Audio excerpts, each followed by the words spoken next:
Tervetuloa seuraamaan ohjelmaa Cafe Consult ja tänään keskustelemme aiheesta luova talous. Ja vieraana on Sult ry:n puheenjohtaja, Poptori-levyyhtiön omistaja ja toimitusjohtaja Erkki Puumalainen. Tervetuloa. Kiitoksia. Kenen asialla Sult on ja ketä se edustaa? No, Sult on siinä mielessä vähän erilainen yhdistyksenä, että kun itse olen ollut pitkän aikaa musiikkibisneksessä ja nähnyt siinä korjattavaa tai muuta, niin olen kirjoitellut lehtiin ja julkaissut kantoja ja muita, niin Business Finlandin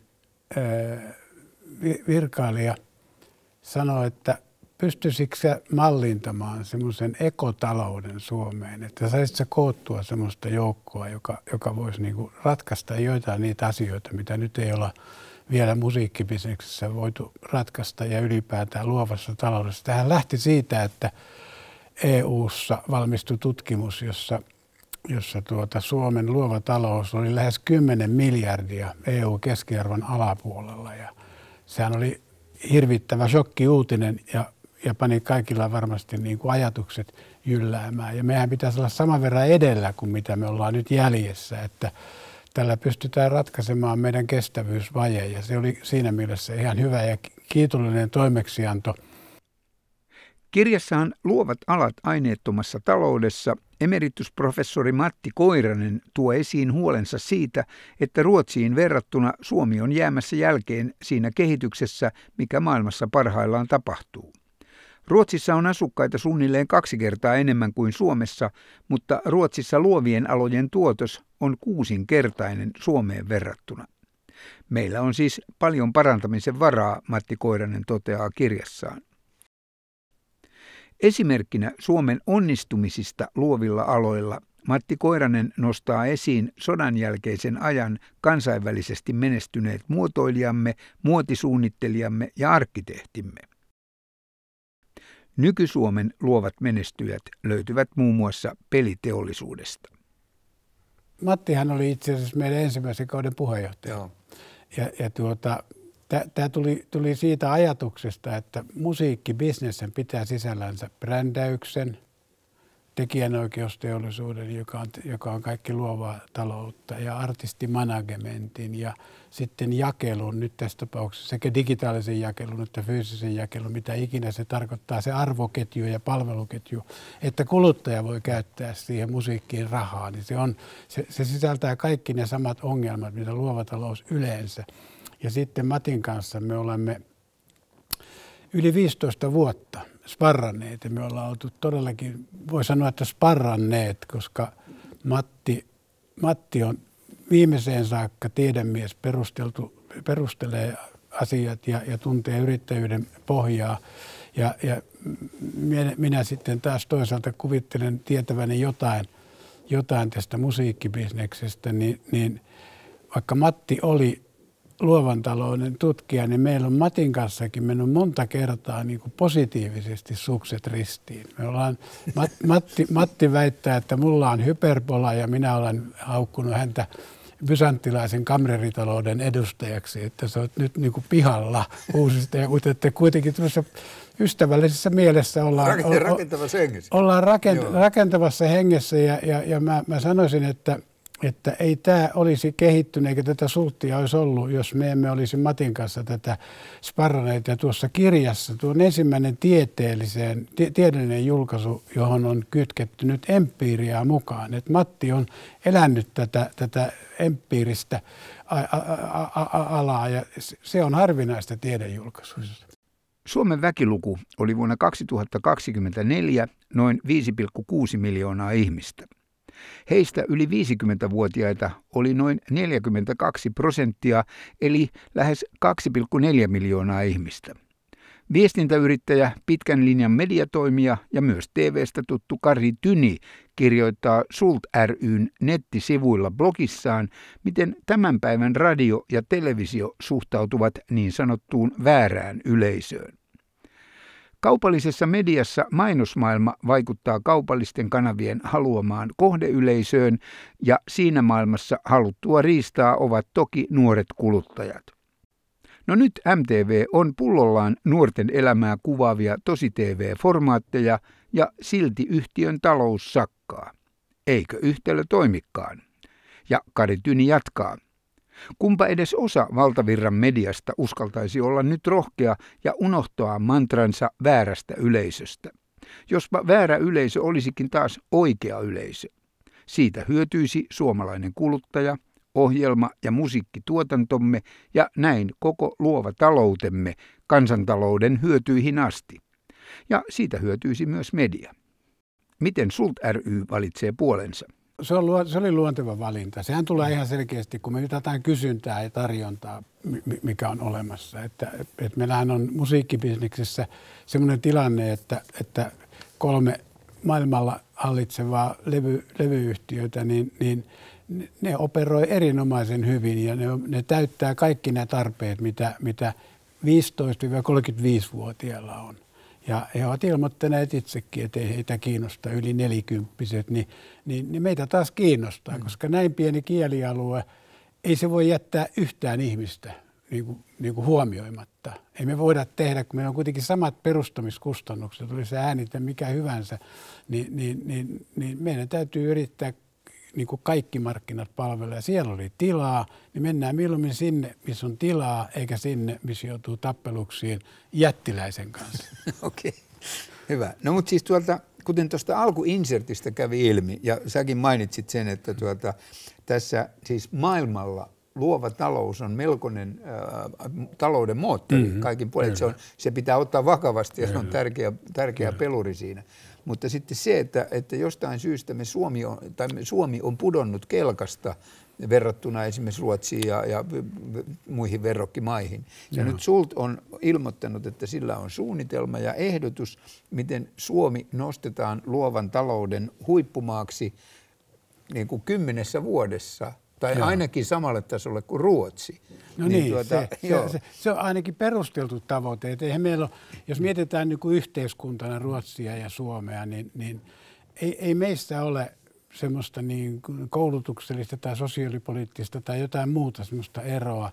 Ainoa, mikä Ruotsia erottaa, on se, että ne tekivät silloin, kun Suomi soti, niin ne tekivät kauppaa kaikkiin sotaa käyviin maihin. Ne oppivat sen niin kuin kaupankäynnin merkityksen ja sitten me musiikkibisneksessä, niin kyllähän se ABBA oli se, joka raivasi sinne tien, että kaikki alkoi uskomaan, että hetkinen, miten 1-2 voi tulla tämmöinen ihme yhdessä yössä. Niin kyllä mä luulen, että Ruotsi on vaan päässyt niin kuin etumatkalle tässä, mutta että ei meillä ole mitään estettä, etteikö me voida asettaa tavoitteeksi Ruotsin tasoa. Ja sitten jos me epäonnistutaan, niin me saadaan ainakin sitten puolet siitä, niin onhan sekin jo kasvua. Joo, mutta siis, mutta sä sanot Ruotsin tasoa. Mitä se tarkoittaa? Siis tuossa insertissä kävi ilmi, että Ruotsi on mitä 6-kertainen verrattuna meihin. Ruotsin luova talous on 6 kertaa suurempi kuin Suomessa, ja Suomessakin se on 16,8 miljardia. Joka tarkoittaa, että se on isompi kuin elintarviketeollisuus. Ja me niin kuin tavallaan ohitetaan luova talous pelkästään sillä, että meillä on mielikuva, että luova talous on se paskeripäinen muusikko tai taiteilija, joka kadulla kerjää rahaa. Luova talous on kaikkea sitä, mitä ihminen voi osaamisellaan synnyttää arvon lisää.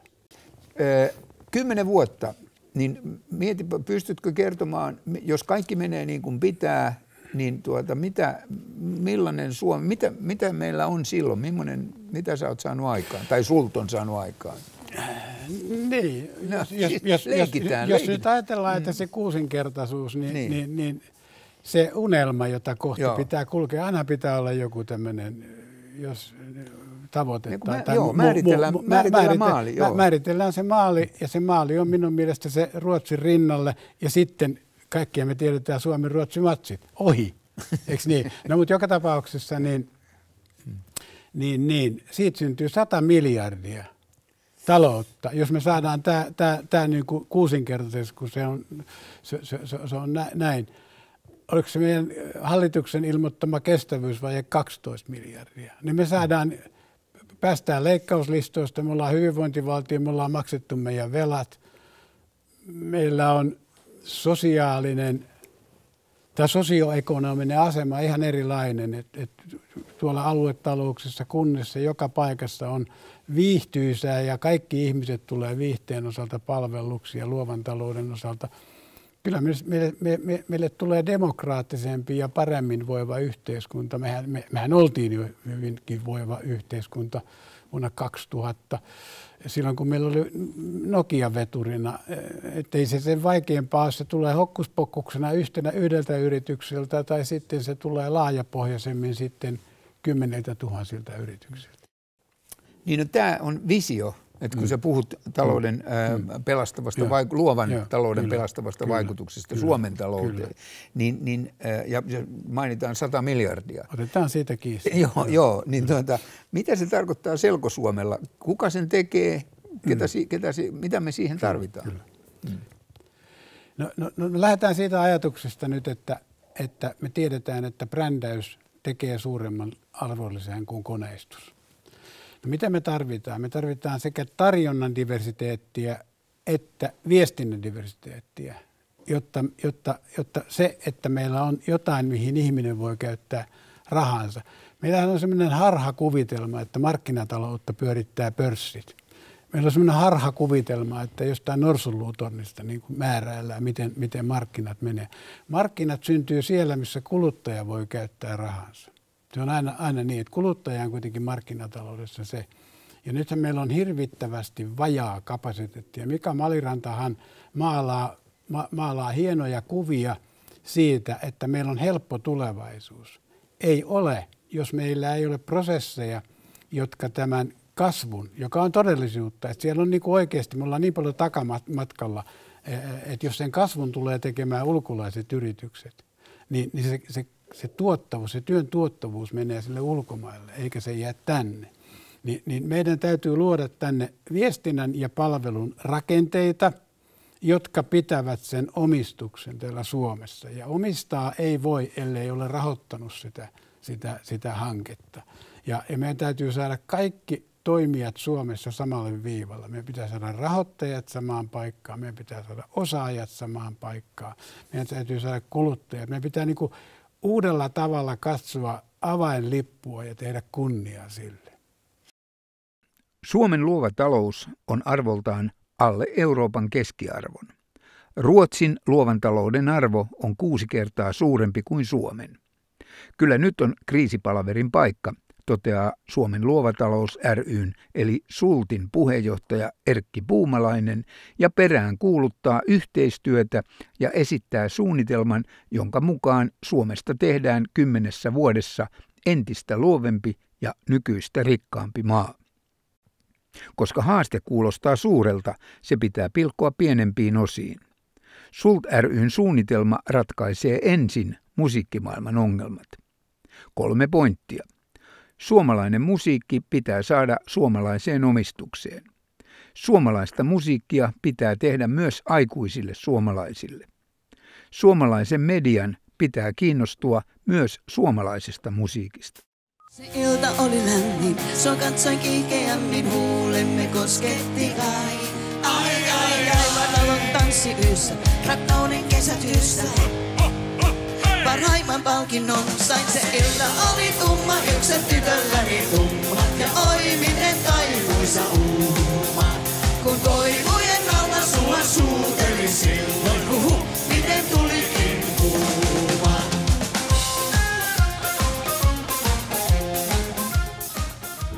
Meijus Suvas, olipas keikka. No olipas keikka kyllä.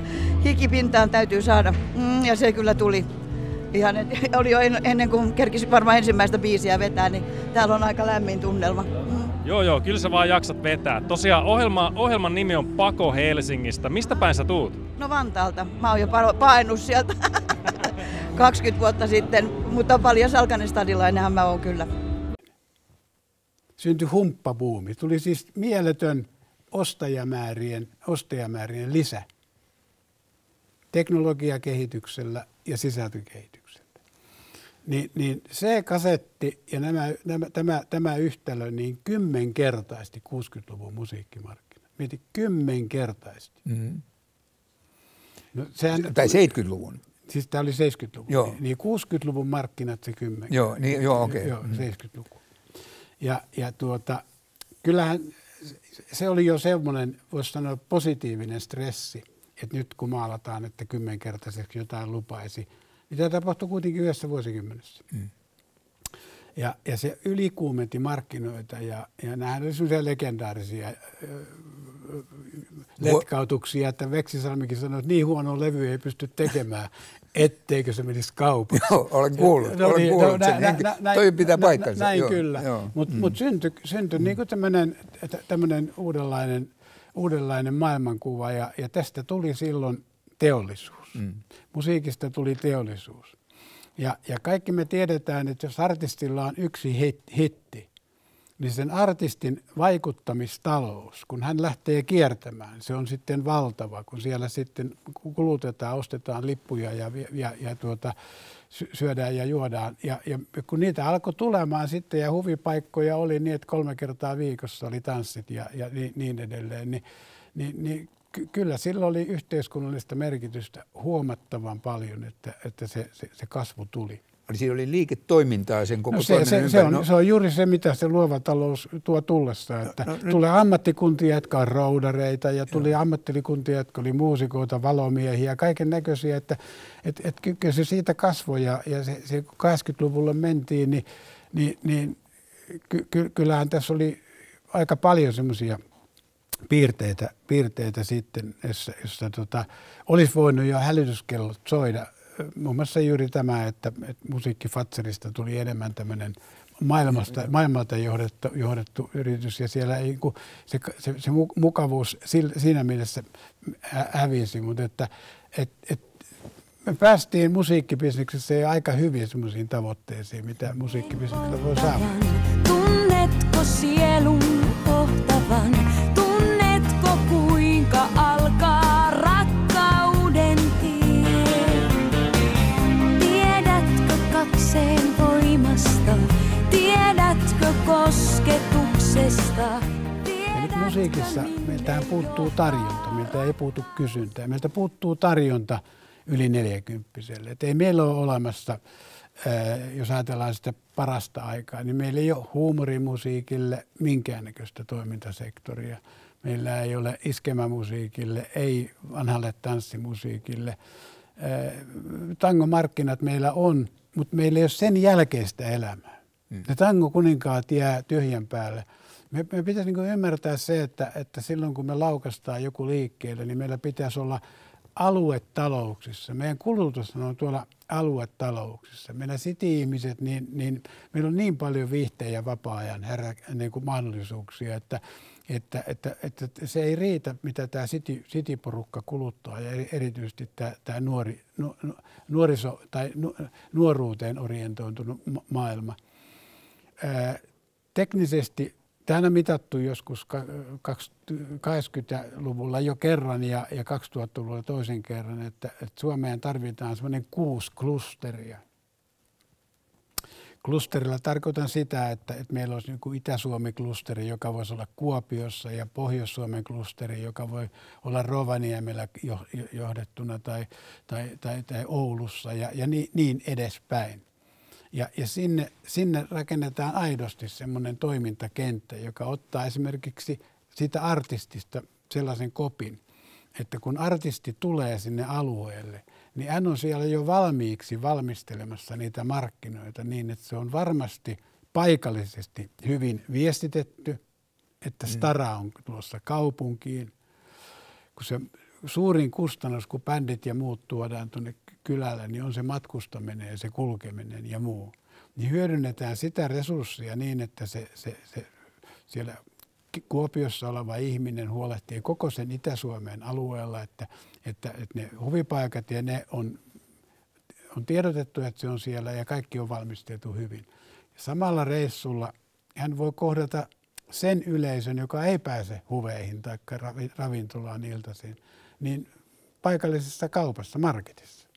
Myy omaa levyä, edistää sitä ja tekee vetovoimaa sinne kauppaan, niin myymälään tulee valtavasti enemmän ihmisiä silloin, kun siellä on artisti vierailemassa.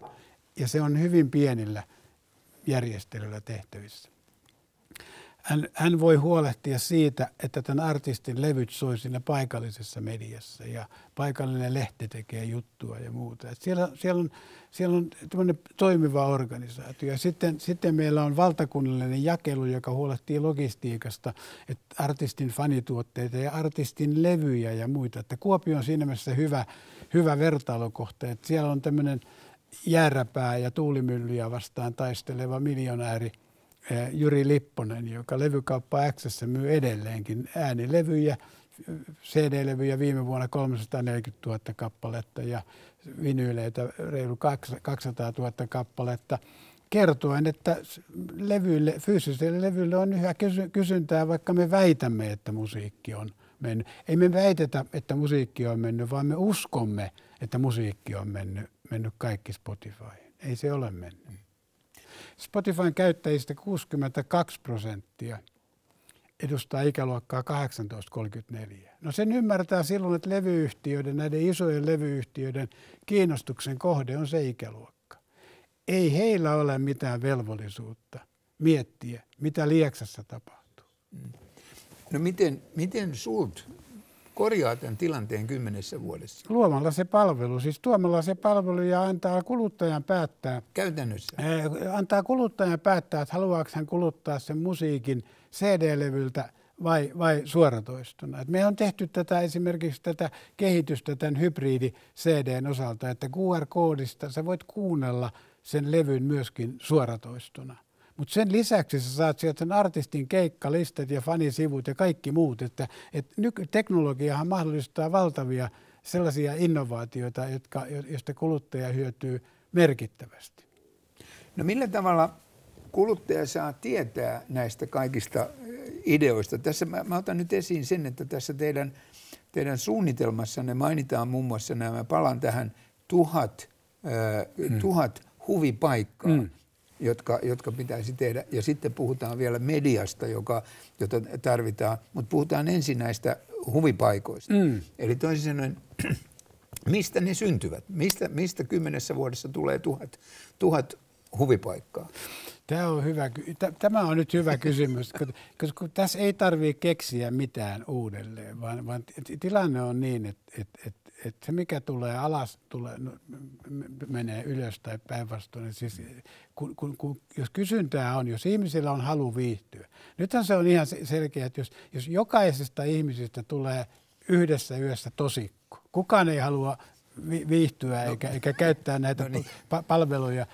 Mutta kun lähtökohta on se, että meillähän on tässä yhdistyksessä mukana tämä Savakse Oy, joka on esimerkiksi rakentanut Pataässä-konseptin, siis suunnitellut ja rakentanut. Ja kaikki tietää, että entisestä tavallisesta baarista tuli Pataässä ja se tekee erittäin hyvää tulosta ja se on erittäin suosittu. Samaa tapahtuu Panchovillassa. Nämä pitää ikään kuin brändätä ja rakentaa tämmöinen konseptointi. Et jos ajatellaan, että meillä olisi vaikka konsepti, otetaan ihan leikkimielellä vaikka. Minä nimitän vaikka rohkeasti sen nitrodiskoksi. Semmoinen paikka, missä oikeasti aikuinen ihminen voi mennä humppaamaan, joraamaan, bailaamaan, näin. Ja sitten sen jälkeen, kun se rakennetaan esimerkiksi vaikka Kiuruvedelle, niin meillä on TV-kanavat ja muut, jotka sanoo, onneksi olkoon Kiuruvesi. Vähän niin kuin Dressman meiningillä. Nyt teillä on täällä viihteen tämmöiset palvelut. Se on viestintää. Onko se sitten maksettua mainonnallista viestintää vai tiedotuksellista viestintää? Mutta se, että luodaan se palvelu, luodaan se vetovoima. Ja sitten kun sinne saadaan se vetovoima, niin täytyy olla se valovoima. Eli siellä täytyy koko aika käydä semmoisia valovoimaisia artisteja. Ja sitten kun kaikki siellä saadaan pelaamaan, niin on se pitovoima, jolloin se paketti on silloin valmis. Ja jos näitä ei tehdä näitä töitä, niin silloin me valitaan se tie, että ok, näitä euroja ei yhteiskuntamme tarvitse. Mä luulen, että se tarvitsee niitä.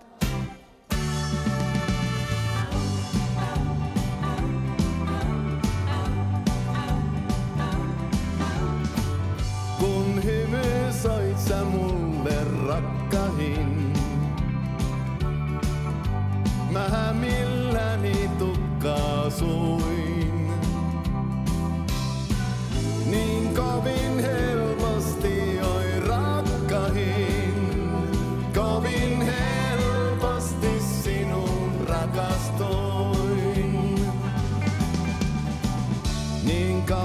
sai.